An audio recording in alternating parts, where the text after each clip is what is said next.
Hey guys, good morning. It's good to be here with you in a new space for us. We have Paul and Derry are back. Good to see you. Welcome from your famous travels. Many of us keep up with you on Facebook, and it's like, where are they today?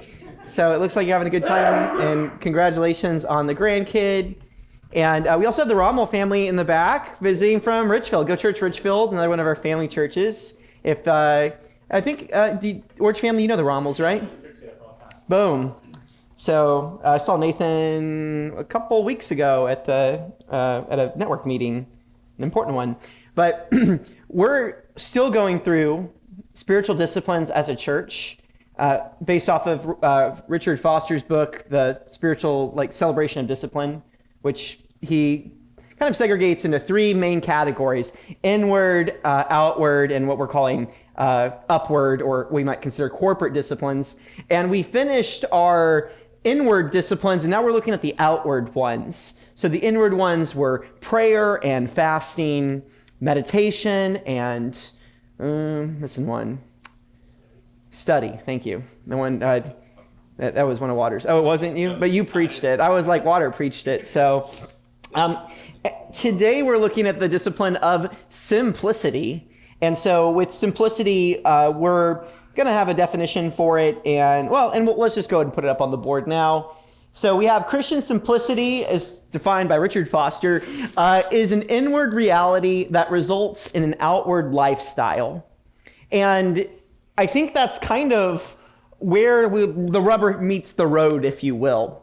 And I don't know how your experience has been in church, but growing up in Houston, going to University of Houston, I had my friend Zainab, who was a devout Muslim, and I really, we were in our linguistic classes together, and I really enjoyed getting to know Zainab. And one of the things I really appreciated about Zainab was that she took her faith in its outward expression very seriously. You could see Zainab and know that Zainab was Muslim by the way that she dressed and the way that she talked, the way that when a certain hour clicked that she would pray regardless of where she was. There was so much there that in some ways drilled deep into my heart and kind of made me a little envious that when I looked at my faith, it looked hidden almost. I looked at Zainab's faith and it was outward and you could see it. And it wasn't that she was even in anyone's face with it, so to speak. She and her very presence carried her faith with her. And I thought through that and I thought, man, why do I feel like I'm like an invisible Christian? Like I have these inward realities that I believe such high things about, that I am a transformed new creature, that God has given me a new heart and a new mind through the gospel. And yet I look like everybody else. I act like everybody else. And I think that where these outward disciplines are moving are disciplines that the church knows about, but maybe we don't focus so much on. The inward disciplines, I'm sure you've heard, study being one, we're big on study. We love the Bible here, right? And so that's pretty commonplace. We're big on prayer. We teach everybody to pray. We want to be praying. We want to continue to grow in our prayer life.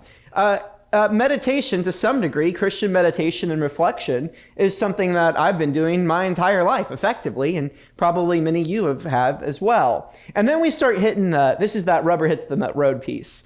Then we start hitting the kind of disciplines that start to look outward, like fasting. It's really hard to sit with someone and abstain from food, to go to a dinner party and not eat. Effectively, we're all Baptists here, and that's kind of what makes us Baptists, is the potluck.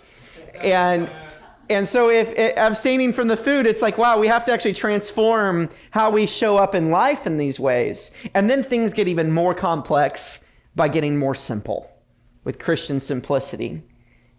It's an outward lifestyle that reflects this inward one, and that's what we have this morning. So the real question that I think we're faced with, and I was thinking about this a lot, the real question we're faced with is, how can my inward simple life reflect a different outward lifestyle than my culture?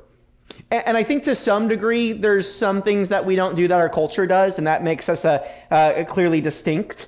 but I'm looking for even more moments in my life in Christian presence that might, like my friend Zainab, show myself as something different.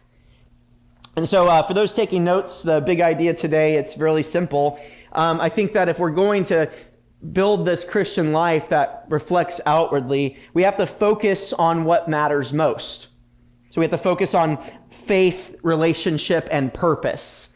I think that's our jam. If I had to boil it down to three things, that if we focus on our entire life on faith, relationships, and purpose, I think we'll set ourselves apart for a variety of reasons, which maybe we'll get into here. And as is my custom, I provide you a map of where we're going. We got the money trail, true north, and possessing all things. So we'll start first with money trail. We're in Matthew 6. This is Jesus's famous Sermon on the Mount, probably the greatest sermon ever preached before. Jesus is sitting on the Mount of Olives, opposite of the Temple Mount. These two in juxtaposition of one another. Jesus's mountain, the Mount of Olives, is bigger than the Temple Mount. So in some ways, they're looking down on the other temple. And we get famous phrases like, if you had enough faith that you could tell this mountain to jump into the sea and it would. Well, he's referring to the Temple Mountain.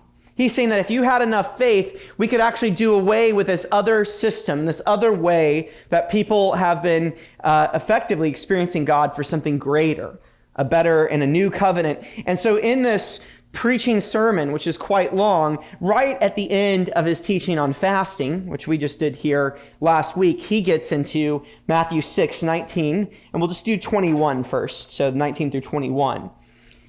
So he tells us, do not lay up for yourselves treasure on earth where moth and rust destroy and where thieves break in and steal.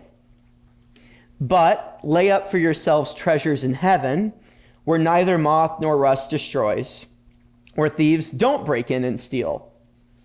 And then he has this line, for where your treasure is, there you will find your heart. That where you put your money is where somehow you'll find your heart.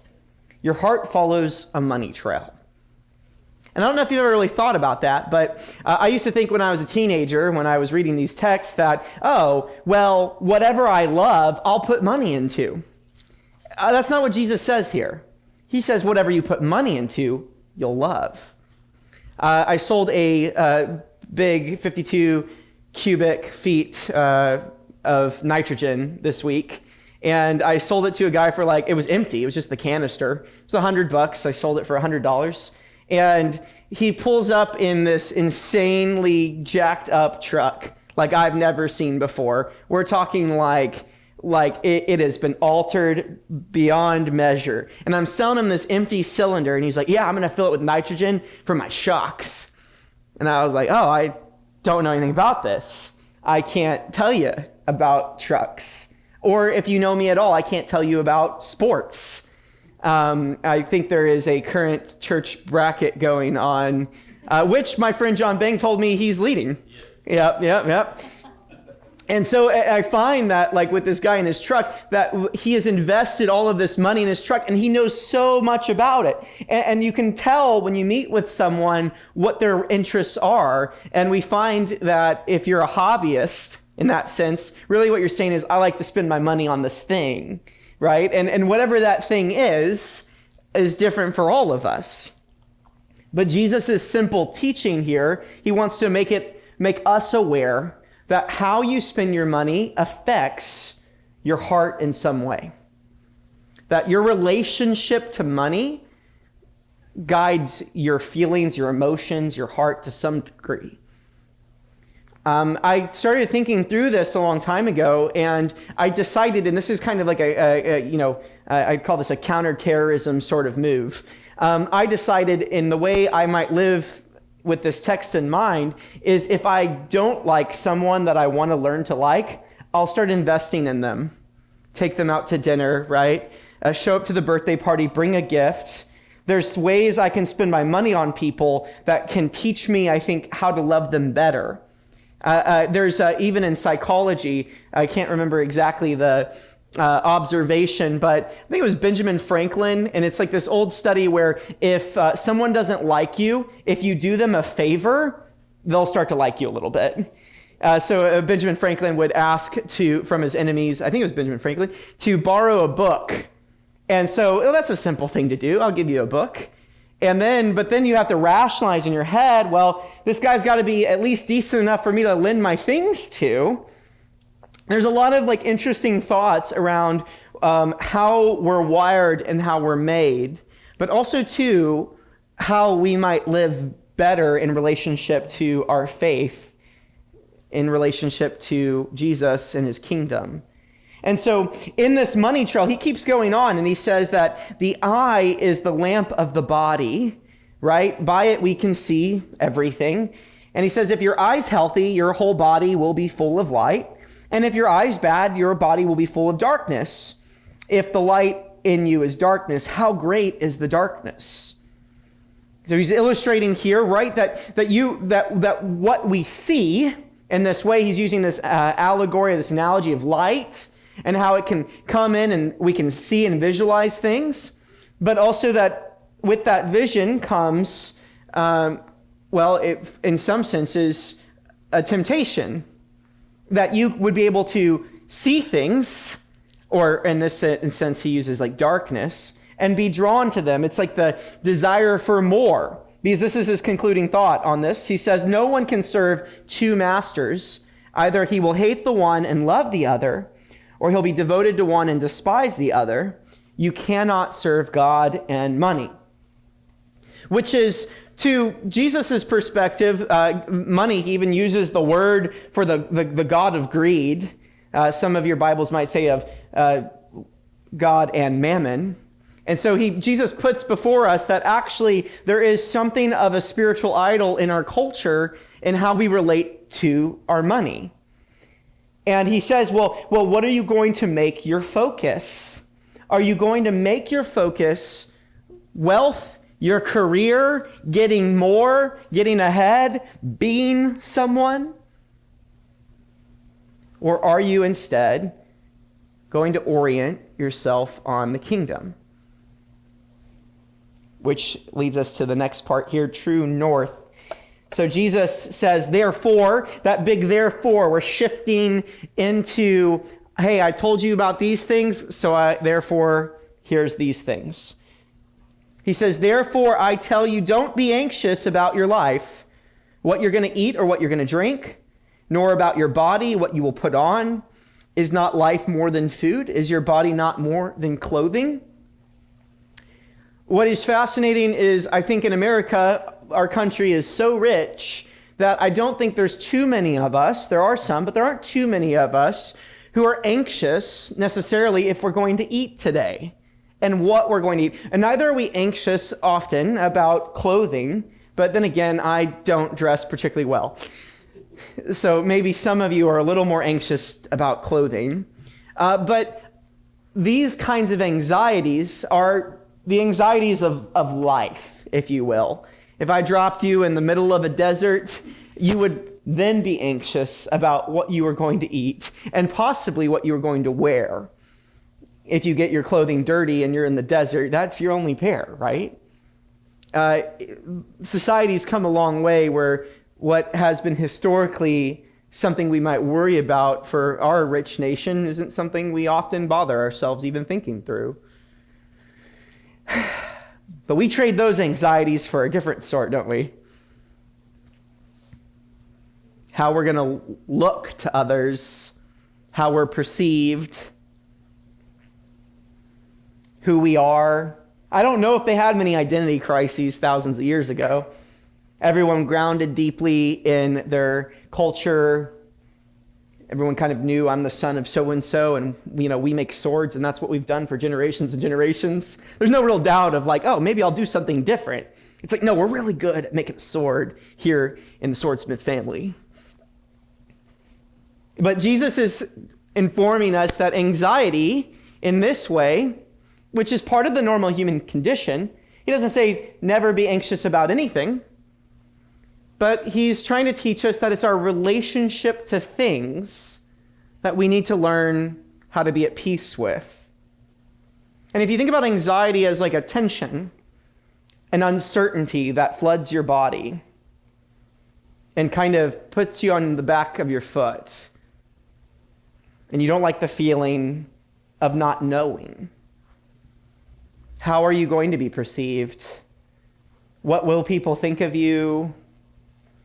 What are you going to do about that work meeting tomorrow? These things might ruin our lives in some ways, which is really fascinating because I think many of you know, I have a lot of emotional issues that I work on regularly every week with a trained professional. And one of my biggest observations that I've been led to understand is that there's a certain level of overthinking that I do that isn't even thinking. It's just I'm letting anxiety run the ship. I try to plan out the conversation that I'm having tomorrow perfectly. I run all 90 scenarios in my head, starting with the worst one and slowly like pulling it back. Yet, as I realized this week, always when I get into the circumstance, it never has gone quite like I thought it would. It always ends up being, for me, better. And I realized recently that actually my anxious overthinking is me trying to take control of an uncertain future. That somehow I try to take in God's place, affecting other people's behaviors with what I'm going to say or what I'm going to do, premeditating to an extreme extent because I am so flooded with worry. And all of this happens at the cost of living presently right now, often with my family, my friends, with the conversation that's going on right in front of me. Sometimes I will just drift and wonder about that uncertain future. Jesus is teaching us that you should learn to focus on your faith and the relationship you have with God and trust that. Trust that he will somehow take you into tomorrow. He goes on to say, he says, look at the birds of the air. They don't sow or reap. They don't gather stuff into barns like we do, like the prep. And yet your heavenly Father feeds them. And aren't you more valuable than the birds? And which of you, by being anxious, can add a single hour to his lifespan? I think that one really sticks on me. It's if Jesus was talking directly to me, he says, Dustin, with all of your premeditated overthinking, how much of the future have you actually changed? In my head, that conversation that I'm going to have with Colt tomorrow, Colt says this thing and I'm prepared. I have an answer. But then I get to the conversation and Colt never says it. I spent all this time building fake defenses for fake conversations that have pulled me out of my body in some way and made me not be present with the Lord or present with you all or present with my neighbor. Jesus goes on to say, and why are you anxious about clothing? Consider the lilies of the field and how they grow, and they don't toil or spin their clothes either. They don't work to make pretty clothing. Yet somehow they're prettier than even the richest man in our history, Solomon, which would have been like their history, who was arrayed not even like one of these flowers. And I think it's this amazing thing that Jesus is doing is he's like, hey, you're so anxious and your relationship to your life is so complicated. If you would just stop and look at creation, if you would look at the birds and see how they're taken care of, if you look at the flowers, if you could be present in creation like creation is present with you, you'd find a different sort of security, recognizing that God is kind of taking care of things. And then he says, and even these flowers, the grass of the field, which today he says are alive, tomorrow they're thrown in the oven, will they not much more clothe you? Will he not much more clothe you, O you of little faith? So he says, don't be anxious, saying, what are we going to eat? And what are we going to drink? And what are we going to wear? He says, the other nations seek after all those things, and your heavenly Father knows that you need it all. And one of the things that one of my mentors said to me a long time ago, at least on the concept of giving, like learning the tithe particularly can be hard. And my friend Jim Parker, who really invested in me and taught me some of these disciplines, he said, I've given 10% of my income since I was 18, and it wasn't always easy, yet here I am. And here he was in his 60s when he taught me that, and I was thinking to myself, like, oh yeah, you know what? If I really just commit to this discipline of giving, every month I'm still here. And to what point? To what point is the discipline of giving? But to be the kind of person who reflects Jesus more. A person who's generous and kind.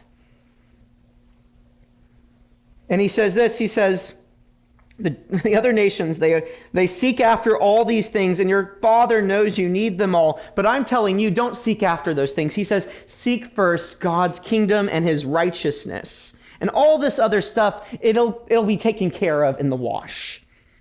It'll be added to you. You will have clothing. You will have food. You will have that security you need. But it's not going to come from that thing. It's going to come from your Father. And this is hard because, again, we all experience anxiety to some degree. Many of us maybe in a very deep clinical way that requires a lot of meditation and unraveling and talking through and working out and testing.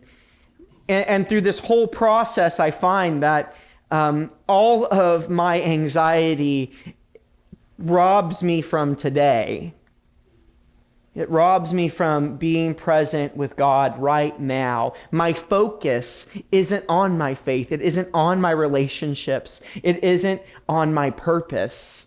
My focus is on survival, which I think is the heart of what Jesus is trying to get to. He's like, we can't live defensively like we're in a scarce world. He says, my world is abundant. We take care of the birds in my world and they don't work for it. We take care of the flowers in my world and we make them beautiful and they don't even make that beauty. I do. It's that kind of beauty that God wants to make in you through his Spirit by being the kind of person who is present and aware with their neighbor.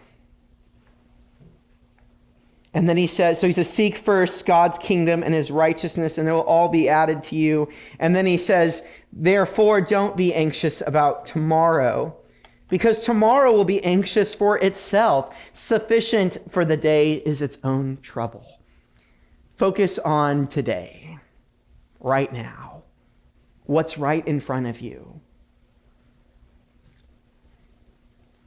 I think for me, I had an epiphany. It's good we're in this text and dealing with Christian simplicity. I feel like God has been talking to me in a wealth of ways in the last few weeks. I haven't had to preach because we've had Jeremiah and Water preach.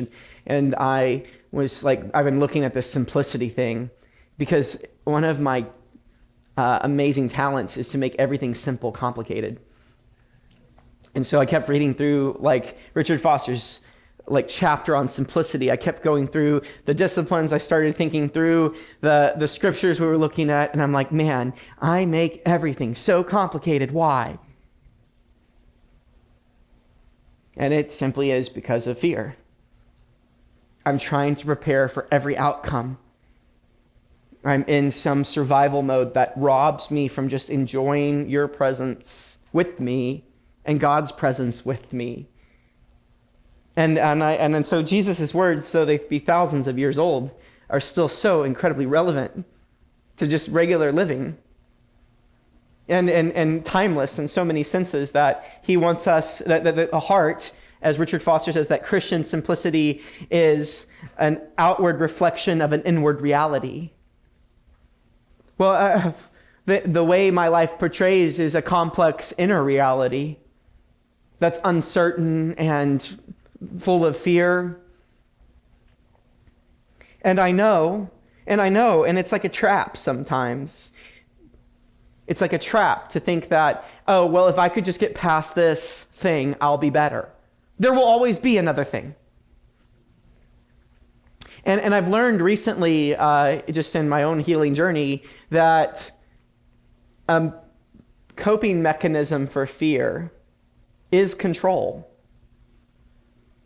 And I find that anxiety is just trying to control a future that we actually have no power over, no effect on. And part of what I think Jesus is trying to teach us is learning to accept that he is a good God, and he will take care of me, and he will take care of you. That I should focus on what matters most: faith, relationships, and purpose. And that maybe I could find in my person the kind of person who's Jesus. Maybe I could discover him in my own self. So what do we do? What do we do? All right, told you a lot of things. Give me more, Dustin. Right, I know. Water I enjoyed, he gave us like a top 10 list of how to study the Bible.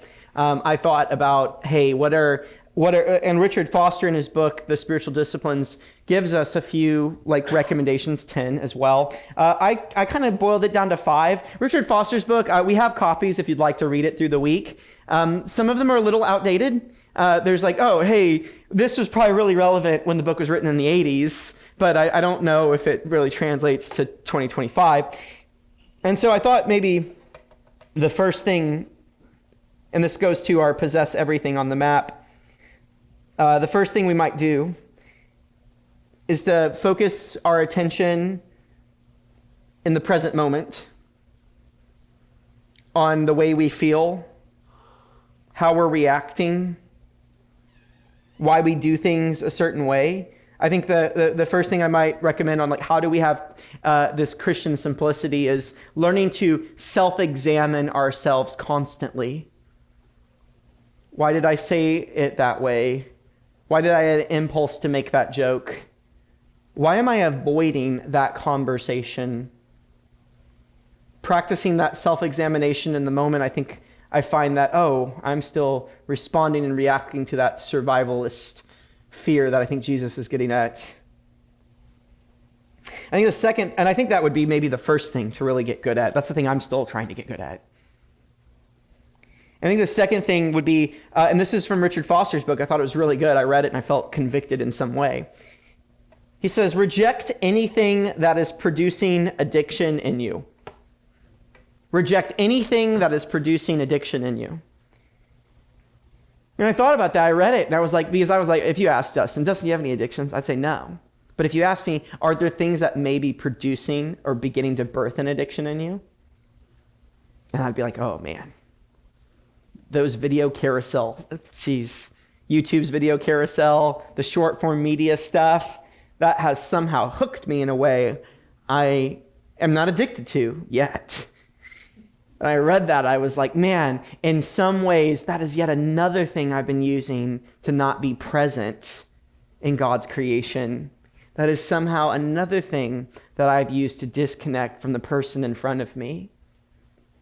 Not that the tool in and of itself is a bad thing, but just that my relationship to it is what is off. Maybe God, if he was speaking to Gen Z and Gen Alpha, he might have, in this Sermon on the Mount, said something like, don't be worried about what short form media clip you're going to produce for other people to see, or whether you know all of the newest lingo or jokes, but find rest. Don't the boomers and the millennials speak to each other okay? Right? Maybe there would be something quite like that. Which leads me to use social media less and be present with people more. I thought that was like, I was really thinking, man, how can I show up? How can I get out of my head in this place of trying to live in this survivalist way? And it's like, I need to be present with people more. And I need to, in some ways, disconnect digitally. Again, I'm not saying social media is bad. I think it's actually a really amazing tool. But what is our relationship to it? How are we using it? Is it the first thing you do when you lay in bed? Or when you sit down on the couch? Or when you're in conversation and you're bored? To that point, I leave The fourth point of learn to be bored. Learn to sit with yourself in boredom. Maybe you don't need to feel the dopamine hit and happy all the time. Maybe boredom is part of the human experience. Maybe no one can live off adrenaline alone.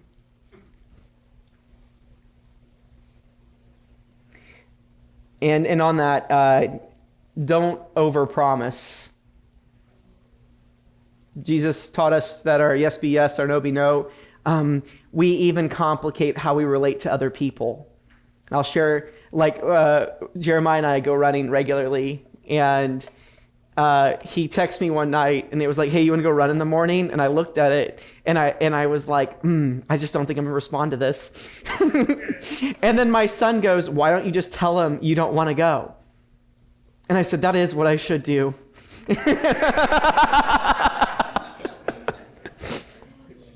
And I found the strength to do it.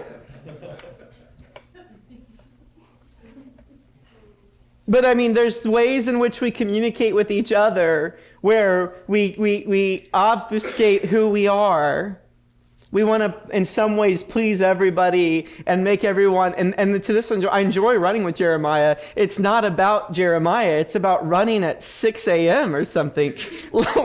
That is where the emotional attack is.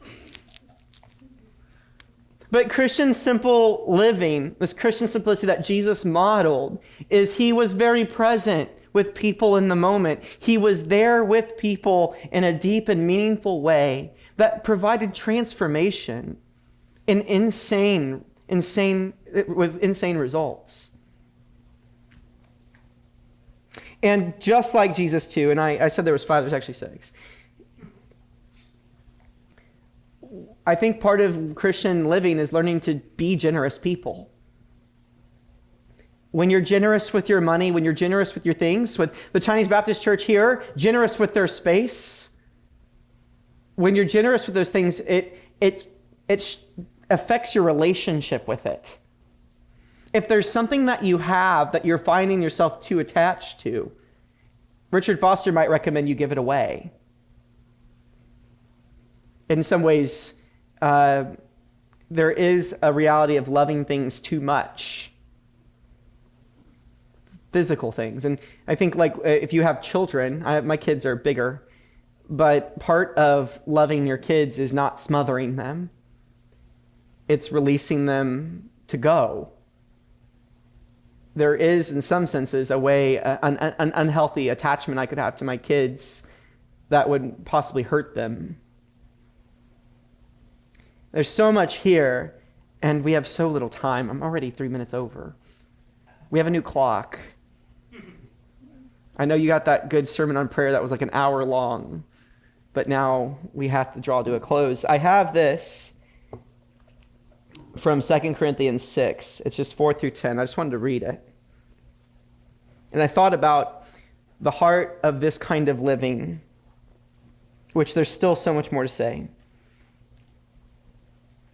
A lot of it I find right here in 2 Corinthians chapter 6. This is verse 3. We put no obstacle in anyone's way, so that no fault may be found with our ministry. But as servants of God, we commend ourselves in every way by great endurance in affliction, hardship and calamities, beatings, imprisonments, riots, labors, sleepless nights, and hunger. By purity, knowledge, patience, kindness, the Holy Spirit, and genuine love. By truthful speech and the power of God with the weapons of righteousness for the right hand and for the left. Through honor and dishonor, through slander and praise, we are treated as impostors, yet we are true. As unknown and yet well known. As dying, and behold, we live. As punished and yet not killed. As sorrowful, yet always rejoicing. As poor, yet making many rich. And listen to this. And as having nothing, yet somehow possessing everything. Christ lived simply. He was born in rural Galilee to a working class family. Yet he lived a more fulfilled and meaningful life than any of us in this room. who he was and how he lived empowers his death, his crucifixion, and his resurrection. Because he lived in like the fullness of life and represented that well, because he lived in such a way that other people wanted to imitate him, that when he died, it was a real gift for us, that his death was like this payment for our failure and sin. That Jesus had the whole world. He really did. Creator God.